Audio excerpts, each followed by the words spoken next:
Hello and welcome to today's webinar presented by O3 Solutions. What's the ROI of an AWP software?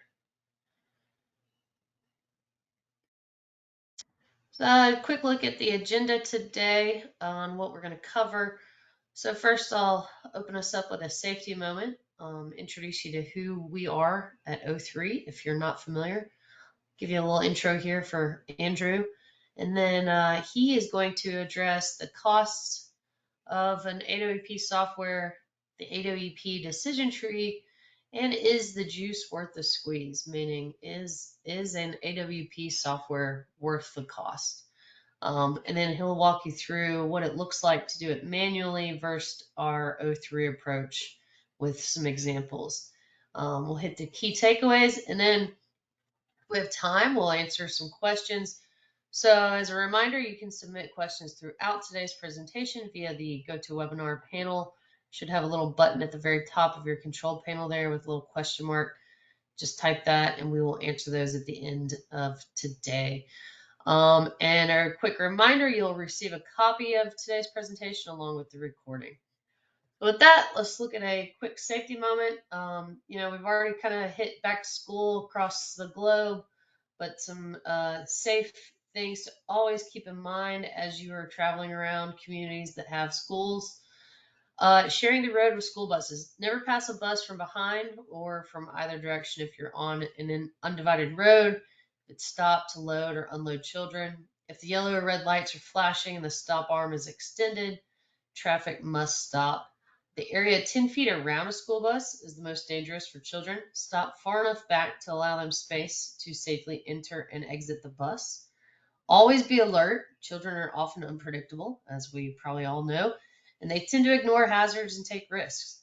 So it's illegal in all 50 states to pass a school bus that is stopped to load or unload children. So just some very important things to keep in mind. I know we all think that's maybe common sense, and it is, but always just keep that in mind when you see that school bus. Just stay back, stop, and be alert. Okay, so a quick look at who O3 is. We're the market leading agile software built specifically to support advanced work packaging. We're the only solution on the market with true work package management, no matter the size of the project, from small cap to mega projects. O3 is scalable and can support your AWP maturity journey.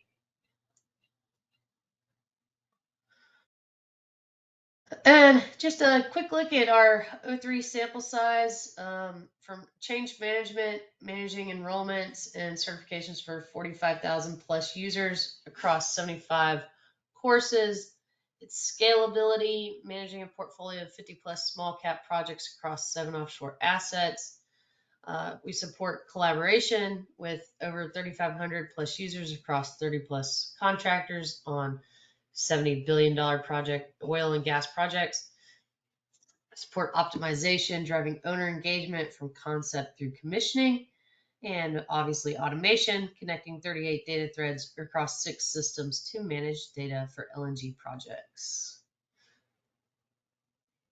Just a quick look at what we offer in our suite of solutions. Look at it like an umbrella here. You've got the Enterprise Edition that kind of encompasses all of it, and then you can break it out into varying solutions. We've got on plan, on design, on build, on start, and on target. And then we have a partner network that supports all of the above.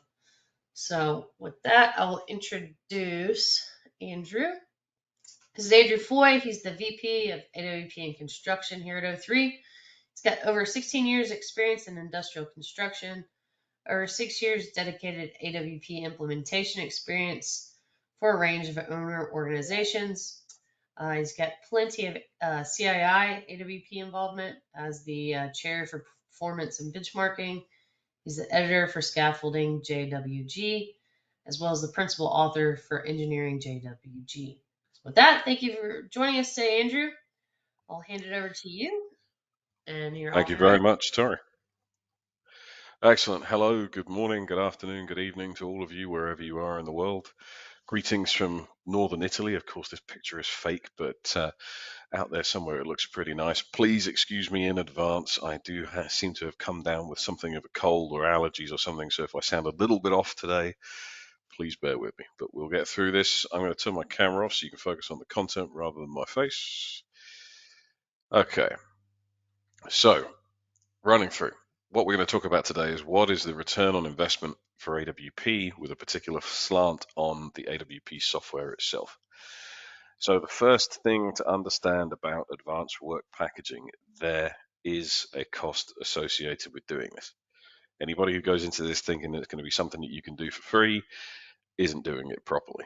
This is not something you're just going to throw on somebody's desk and have it figure out by osmosis. This is something that you need to put resources to. So some examples of what the costs are for AWP. One of the things we're always pushing for is earlier involvement of construction and commissioning personnel. It's no use having intelligent construction professionals coming onto the project way too late and not being able to make any meaningful changes. This is the AWP influence curve is a lot like the constructability influence curve. People with construction experience can have a much better impact earlier on, and that impact generally costs a whole lot less to implement if you do it early on. Ditto with an AWP manager. This is typically a dedicated role for larger projects. This is what I used to do in my previous life, where I was brought into a project to be the AWP lead. Now, on a smaller project, you can get away with, a part-time resource or a shared resource. But on a larger project, for example, with the amount of moving parts and pieces and integration that needs to be done, this is typically a dedicated role. Engineering, also, there is a step up in the requirements, particularly when we're looking at the 3D model and the data attribution needed. So we're currently working on the joint working group that Tori was referencing for engineering that talks about some of the data that's required. The 3D model, if we're going to support AWP in the field, the 3D model needs to have a lot of information. It's nothing that engineering can't do. It's nothing particularly out of the ordinary. It's mostly just discipline to make sure that it's there. Then when we transition to the working site in the field, we need to have workface planners. So these are the people who actually build the installation work packages. These are the people who put it together and tell the field execution crews, here's what you're going to build this week. Here's your scope of work for the coming week. Excuse me. Obviously, from our perspective, we also want to include AWP software, model-based construction software for creating and managing packages. This is not something that you can easily do with a piece of paper and a pencil. We've seen people do it, and we'll go through some of the work today on the sort of manual versus O3 approach to show some of the differences. But to do this effectively, you do need software for it. And the last thing you need is training. You're going to need to spend money to get your people aware of what's going on with AWP and what its purpose is. And we normally have these at different levels. So it's awareness training for those on the project who just need to know what AWP is, but aren't really involved. Practitioner training for those people who are going to be using it throughout the project lifecycle, even if they're not the AWP manager, if it's something they're going to be actively involved in. And then workface planner training for those planners putting together the packages in the field. So there are costs to doing AWP. So when we talk about the ROI, the return on investment, we're recognizing that there's costs, but we're also looking to recognize that there are savings. So the most obvious area for savings by doing AWP is in field craft labor productivity. Quite simply, the people installing the work become more efficient if you're giving them everything they need to do the job. So full AWP has been shown by CII to save up to 25% of labor costs. And for projects, typically sort of oil and gas type projects, 10% of your TIC is what's represented by 25% of your labor costs, especially when you're in that bracket of labor being 40% of your project. So if we can save 25% of your field man hours, you're going to cut down your overall TIC by 10%. So on $1 million project, that's $100,000. On $100 million project, that's $10 million. So that's a very, very significant amount of money. So what we're looking with an ROI to understand is recognizing that there's cost, recognizing that there's saving. For the ROI to be positive, we need to be able to see that the cost is smaller than the savings. And as you can see from the graphic on the right, this is pulled from the CII AWP return on investment tool. So it maps the total cost, the total saving, and in the orange column represents the return on the investment. So in this example, what we're looking at is a project that's $100 million TIC, total installed cost.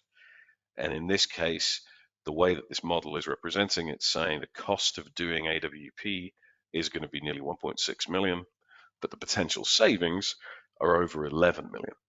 So the difference between those two numbers, you're gaining $9.6 million return on a $100 million project. So you could be saving 9.6% of your project TIC and have an ROI of 608%. So anybody who's looking at the mathematics of that, that's obviously a very, very, very useful number. And by spending a little, you are saving a lot. But when we talk about the investment in AWP, I've spent a lot of time talking with people about should we do this? How are we going to do this? There's obviously a number of ways to go about choosing an approach to AWP, and people are typically hesitant to spend money, especially because you're spending money on what are usually considered indirect costs. People are normally happy to throw another 20 welders at a project without looking at what we can do to make those addition or the welders that we do have more efficient in their execution. I remember from my school days, our rowing coach always told us row smarter, not harder. And that's exactly what we're looking to do with AWP. So when it comes to what we want to do on a project, I've heard a lot of people over the years agonizing over the concept of AWP and technology. We've had many long conversations, and really, really what this boils down to is two questions. First question, should we do AWP on the project? Yes or no? If the answer is no, you're into old-fashioned project execution. You're doing it the way you've done it for the last 30 years. And if typically this is the easiest one to answer, and typically when people understand what AWP is, they get to a yes answer very quickly on this. So, first question, are we going to do it? If yes, then we go down to question two, which is should we use technology? And if the answer is no, again, you're in that orange box and you're going to be using Microsoft Excel, Word, an abacus, a piece of paper, and a pencil. Whereas if you are going to use technology, then you're going to have a data-driven AWP approach with a database tool. So answering these questions is not immediately straightforward, but there are some things available to help you. So to address question one first, should we do AWP on a project? And we've done other webinars about this, but the first thing to bear in mind and the first thing to always look at are the current issues. What are the problems? If you're dealing with people who think that the way your company is executing is perfect and cannot be improved, it's going to be very, very hard to persuade them to bring on a new process, a new way of doing things, a new tool, etc. If, however, you're dealing with people who admit, well, you know what, we could get more efficient, we could be better, there are problems we need to resolve, we're struggling to get the performance that we want to see, then you can start to look at how AWP can address those concerns and issues. So the first thing to do is always, always, always understand the problem and then look at how to roll AWP out to cover off that problem. So if, for example, and it doesn't always need to be about efficient execution, it could be your safety performance. It could be you can't ever manage to hit a schedule. It could be that you're spending way too much money doing every single discipline on site. It might be that your electricians are doing great, but your pipe and steel teams are really, really suffering. So what you need to look at is understand the problem and then build a business case for how AWP is going to be able to help solve that problem. So there's a link there in the bottom right to on our website. We've got a series of sort of instructional tools, and this one talks about how to build a business case for AWP, and that's free to download. So if you're in the process currently of trying to sell your organization on should we do AWP or not, this is the best way to do it. understand the problem, tell them how you're going to be able to help, and use the CAI AWP practice data as the basis. What that does, it means you're not having to take Andrew Foy's word for it. You're being able to say CII, which is a non-profit organization set up for everybody's benefit, has said that this is the right way to do things, and therefore we know it's not just a question of a sales pitch. So the other thing to help with this, and when you're looking at firstly that business case, but secondly the return on investment side of things, your management team is always going to want to know, what's this going to cost me and what am I going to get out of it? And that's where that ROI tool comes in. So CII has a tool for ROI for AWP. The image is there, the link is below. So for any of you that are CII members, you can go and download that tool, plug in some we built it so it was very simple in how it lays out. I think you enter 4 or 5 pieces of data. We'll see it in a few minutes here. And then it tells you what you could possibly save. So this is then a basis for you to say to your management, this is what's on the table. This is what's available to us. If we make this minimal investment, here's what we could expect to save. And those things, that business case and the ROI, should be the methodology you use to explain to people what AWP is and how it can help our organization. So that's question 1. Should we do it or not? Are we going to do AWP? Then you get on to question 2. Should we use technology? So we've said, right, we're going to do AWP on this project. Now we get to the decision gate of, are we going to do this using Word and Excel, or are we going to do it using a full piece of AWP software? So the simplest answer is the highest savings in AWP only come when you're using technology. A manual approach is always going to yield less value overall, mostly because, and I'll show you this more later as we go through, the costs of doing a manual approach are actually far higher than the cost of doing it with software. So the CII ROI tool actually assumes a suitable level of technology. So there's different levels of AWP in the tool, and it says to achieve this level of AWP and therefore this level of ROI, you will need a certain level of technology. And all of that's spelled out. So we're going to show exactly what those different levels are. So the tool that we use for that is what we call, and it was a very long worded tool name, but the AWP Maturity Level Benefits tool. So what that's looking at is there are different levels of AWP. AWP on a project, I've heard hundreds of people say, we're going to do AWP on this project. And if you ask 100 people what that means, you'll probably get 100 different answers. But in reality, what you're looking at is this maturity level benefits tool is basically breaking it down into 4 levels and saying, we're not doing AWP, we're doing basic AWP, which is essentially workplace planning. We're doing some elements of full AWP, and then level 4, we're doing full AWP right from the start to the end. So this CII tool helps you to align your expectations for AWP to the level of maturity that you have and to the level of your plan of execution for AWP on a project. And it also helps align to that ROI calculator so you can see if we're only going to do basic AWP, so workplace planning, here's the benefits that you can expect. If we're going to do full AWP, here's the benefits that you can expect. Okay, but let's take a look at these tools. I've been talking about these tools. We're going to have a look at both of them very quickly now. So first up, we're going to have a look at the AWP Maturity Level Benefits tool. So we've got a starting screen here, but essentially the most part of it here is what we're looking at with the 4 different levels.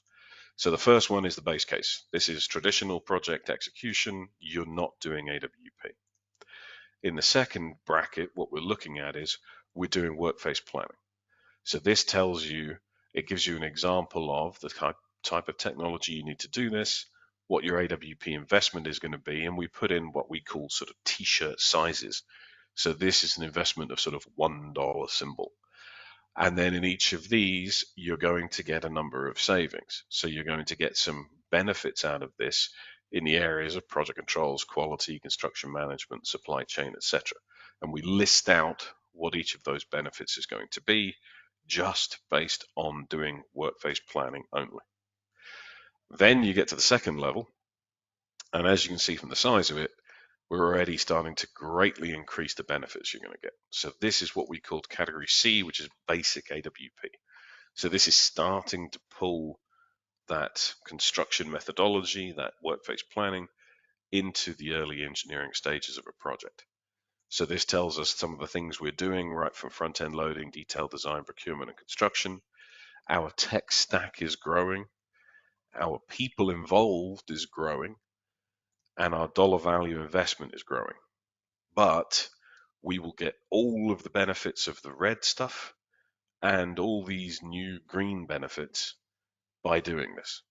So as you can see in that red section up the top, we had, what's that, 6 listed benefits.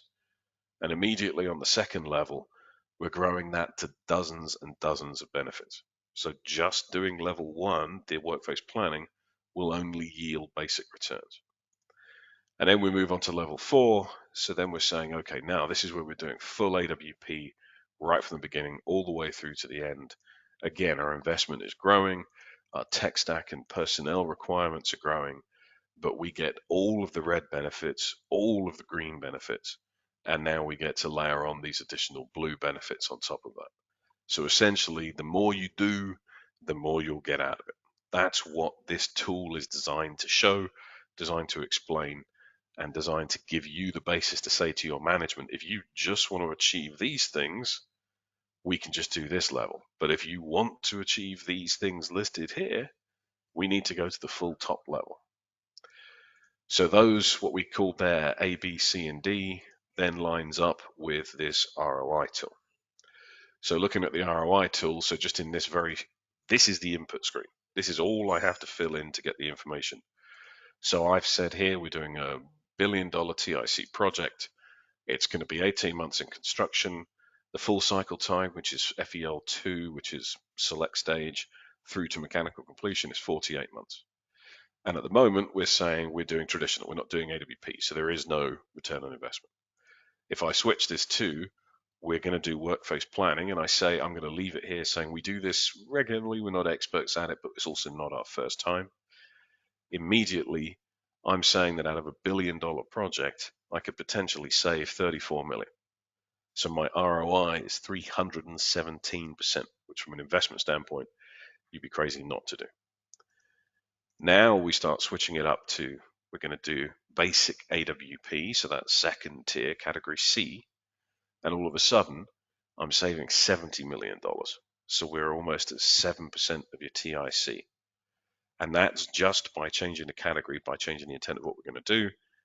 And then by saying, right, we're going to do full AWP, that's when you get up to that 10% TIC savings. That's when your return on investment, 700%.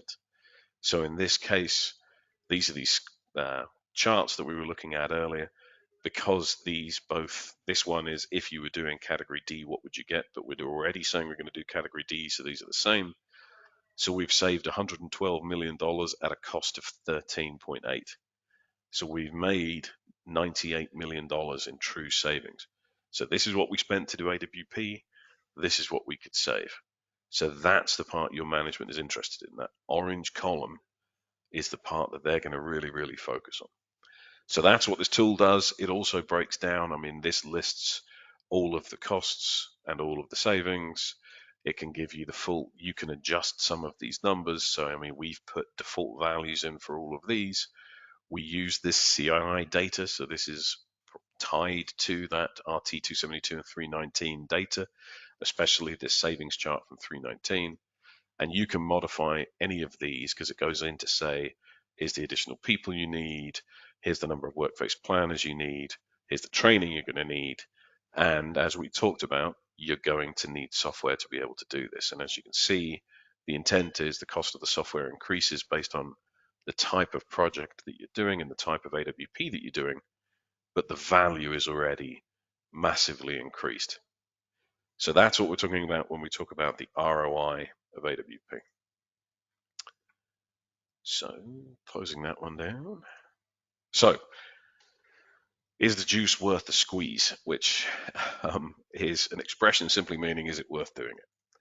So we wrote a sort of white paper, I suppose, which is available on our website as a digital ebook. The link is in the bottom right-hand corner.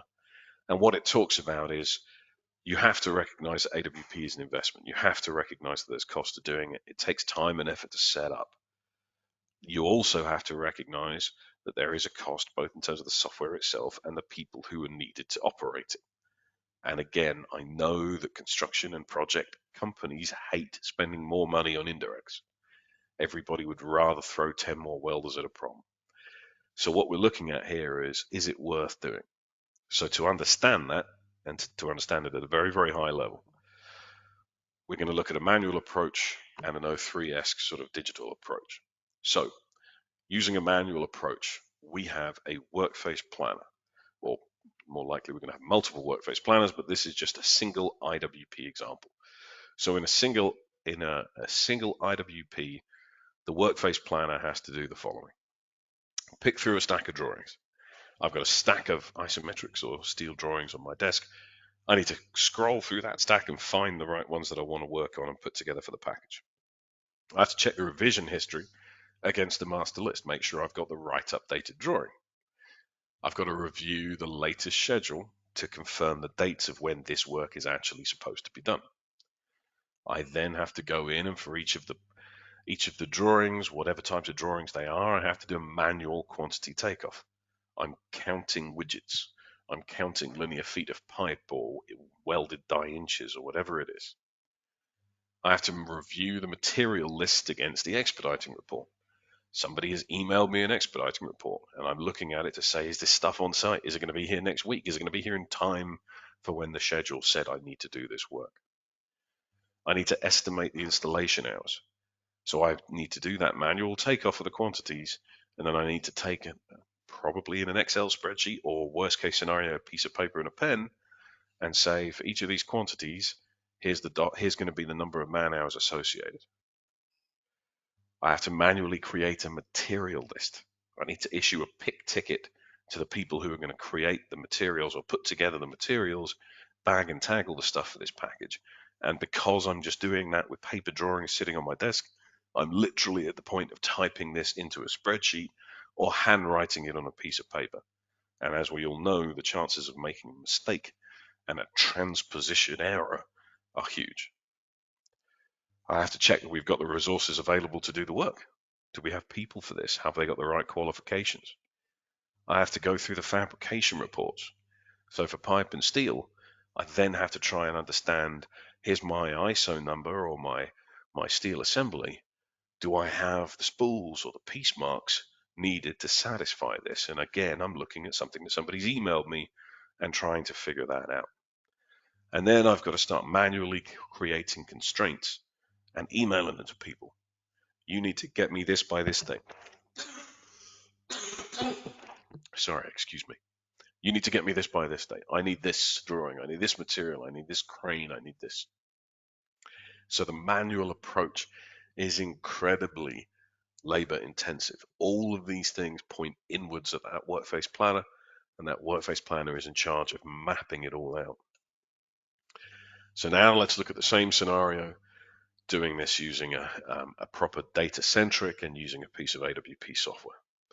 So in this case, the system takes over the vast majority of the heavy lifting, and building a package becomes. I pull up a copy of my 3D model. I use that 3D model, I colorize that 3D model to show me the drawing status, the material status, the fabrication status. I don't need to go digging through reports. If it's green on my screen, I've got it and I can use it. I click on a few elements in the model. I pick 3 spools, 6 ISOs, 10 different pieces of steel, whatever makes up the package. I don't need to know the numbers. I don't need to know the names. I can just click, click, click, say, this is what I want these guys to do this week. And then I click Add to IWP. That's it. All of that stuff that we reviewed in the previous slide is replaced by those 3 steps. Once that's done, like I said, the software then takes over the heavy lifting. So the software pulls the latest drawings, It creates the material list for the package. It estimates the work scope based on the rates of placement and the rules of credit that you've supplied. It generates 3D model shots, which are a huge value to the installation crews because it shows them in picture format, here's what you're going to be doing. And then it automatically creates a constraint list. So you can say for each of these pieces of material or equipment or whatever it is, I've got automatic constraints that can immediately be satisfied as soon as the list that I get from my fabricator tells me that that spool is on site. I don't have to go in and read all the reports.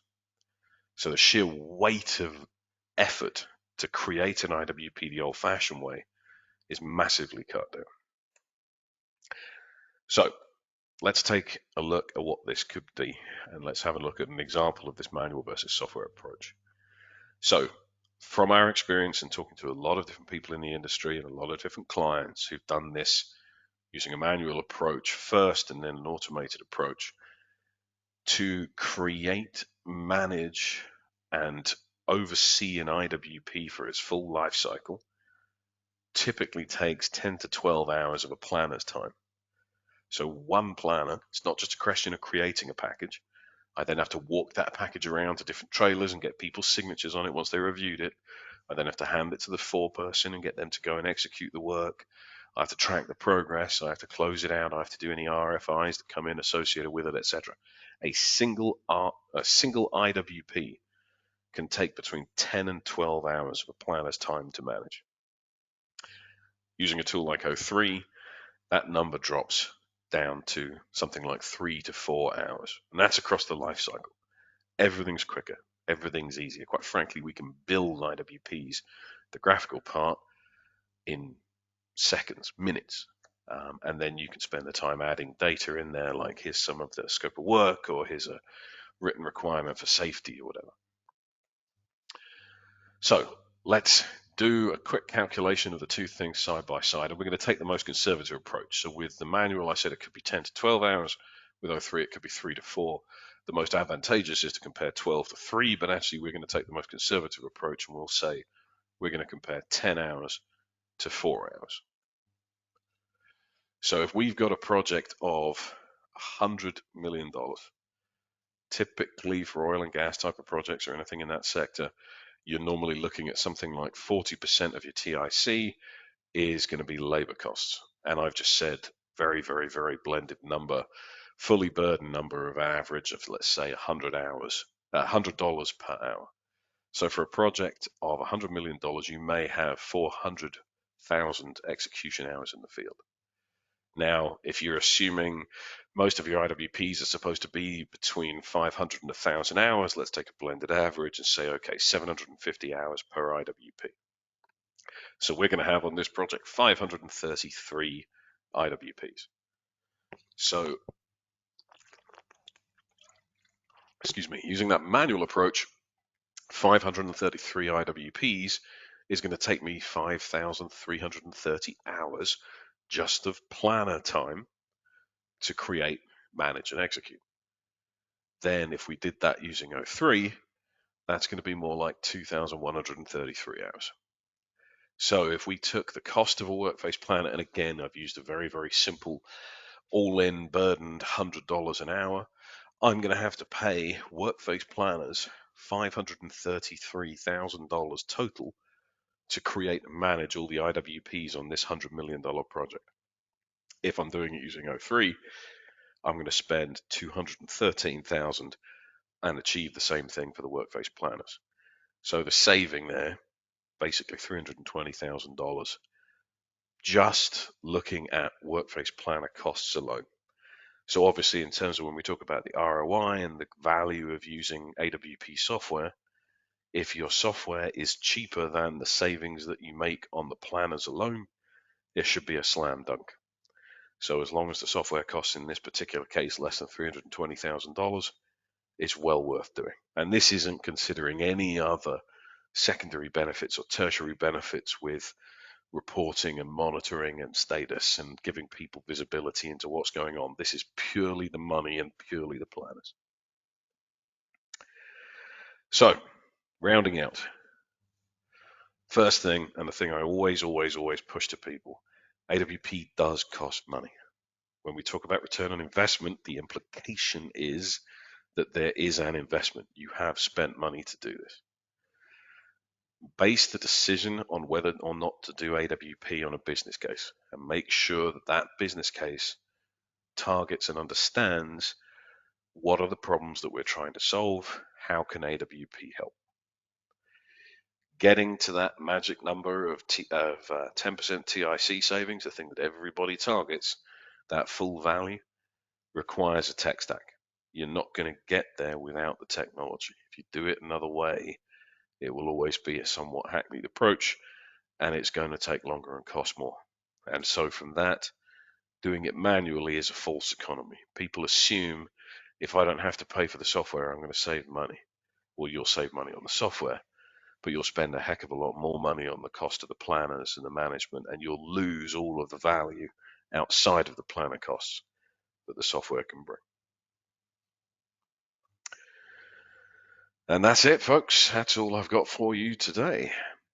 Hopefully that was worthwhile and interesting for you. Tari, do we have any questions of anything come through so far? Sure, yeah. Thank you, Andrew, for that excellent information. A lot to think about, and a lot of tools we can start using. So, first question, how big does a project have to be to have positive ROI and need software? Well, that's part of the value of that ROI calculator tool. There is a tipping point. Like if you put in a project that's $100,000, it's going to tell you that the costs are higher than your value because the project's just too small. From my personal experience, I normally find that $100 million is a really, really good sweet spot for a starter project, for like a pilot project, because you're getting good value out of it. It's not taking you 10 years to recognize the value and start learning, lessons learned and that sort of thing. But I think from that ROI calculator tool, the floor was somewhere in that sort of $5 to $10 million range. We've got clients who are using AWP and O3 on projects like small brownfield portfolio style projects, but that's because they baked it into their way of doing business and they're so familiar with how to do it and set it up that they don't have to spend the same amount of time as everybody else starting out from scratch. So in reality, I would put the numbers into the ROI tool, and if the business case, if it returns a negative number, then it's going to be a very hard sell to your management. But if the number's anywhere positive, then you're in a good spot. All right. Is cost the only consideration when assessing the value of AWP? No, not at all. Unfortunately, it's always the place that people start because everybody wants to know, like I said, the management's always going to say, what's this going to cost me and what am I going to get out of it? And unfortunately, most of the time we end up addressing this purely in the dollars and cents or just in the money side. But there are, and I mean, if you saw that spider diagram earlier on in the presentation from CII, cost was just one of the elements. So it's looking at things like, safety and quality and schedule. I mean, it's that wonderful old sort of golden triangle: cost, quality, schedule, timing, whatever. On a project, you need to have a well planned out project is going to be a safer project. A well planned out project is more likely to finish on time per the schedule or early. So there are masses of other benefits, but everybody always just looks at what's the cost and what's the value in terms of money. So part of that maturity level benefits tool that looks at all of the types of benefits. It's not just money. It's, am I going to finish on time? Am I going to impress my client and get more work? I mean, am I going to send all of my people home with all of their fingers and toes? It's an incredibly important consideration, especially when you're talking about heavy industrial construction. All right. So here's a good one. What efforts does it take from engineering phase to adopt AWP, mostly regarding material coding for all IWP? So in the engineering stages, you're not typically coding materials to IWPs, you're coding materials to the higher level, which is the EWP or the CWP. And the intent there from a material standpoint is to make sure that all of the materials for an EWP are there at site on the time that they want to start that well, in this case, a CWP execution, which is then broken down into IWPs. So during the engineering stages, a lot of the practical intent is understand the breakdown of the work. So how are we breaking the scope down into those engineering work packages, the construction work packages, the procurement work packages, which exist to support the engineering work and the construction? Understand the path of construction, the sequencing. What do I need to do first? What needs to be on site first? What big cranes do I need to lift this large column that I have, etc. And then when you get to the IWP stage, sorry, one second.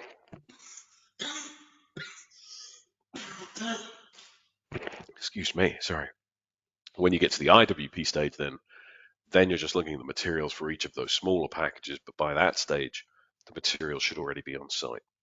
And for the engineering phase, you're also looking at, am I designating my drawings to the right EWP? Have I labeled the attribution in 3D models so that I understand all of the model components and what package they belong to at that EWP and CWP level? So there is some work for engineering, but the simple answer is any effort you spend in the earlier stages will be repaid 10 times over by savings in construction.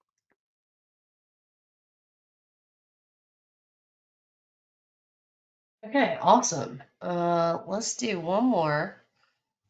Can I just build my own AWP software? um, yeah, you can. Many have tried. I think almost all has failed. Um, in all the time I've been doing this, I've only ever seen one company that actually built something that could realistically be used. And even that, I believe, has now been sunsetted. And they had an entire team dedicated to this. I mean, to be perfectly blunt, there's a reason I don't build my own car. So, I'm going to go and buy a car from somebody else because you need the people who have the skill set and experience to do it. So, nobody, almost nobody, in fact, like I said, one single example that I can think of in 15 years has ever done it with any degree of effectiveness. Everybody else has been unsuccessful in doing it, or what they've created doesn't bring the value that's needed. All right. Well, that is going to do it for all the time we have for questions. But if we did not get to your question or you think of some later, please always reach out to us. We are always here to help. We want to hear your feedback as well. So, just a couple things that'll help you following up. You can always learn more by visiting us online at www.o3.solutions.com. You can check out all of our case studies there, our past webinars. We have an entire video library that gives you a really good understanding of what AWP is and the value in building a business case and all the things we talked about today, as well as exploring our solution suite and how it addresses all of those challenges. And then just connect with us on social, especially LinkedIn. We'd love to interact with you there, and that way you'll never miss an update, as well as registering for our newsletter, provide all of our information, latest product updates, events, etc. can all be found there. So I want to thank you again today for joining us. And here's Andrew's contact info, andrew.foy@o3.solutions. Again, there's our website. Please let us know if you have any more questions or feedback. Thank you for joining us today. Thank you to Andrew for weathering his illness to tell us about the ROI of AWP. And we hope to see you next time at our webinar. It'll be in November. So we will see you then. Thank you, everyone. Thanks, everyone. Cheers. Bye bye.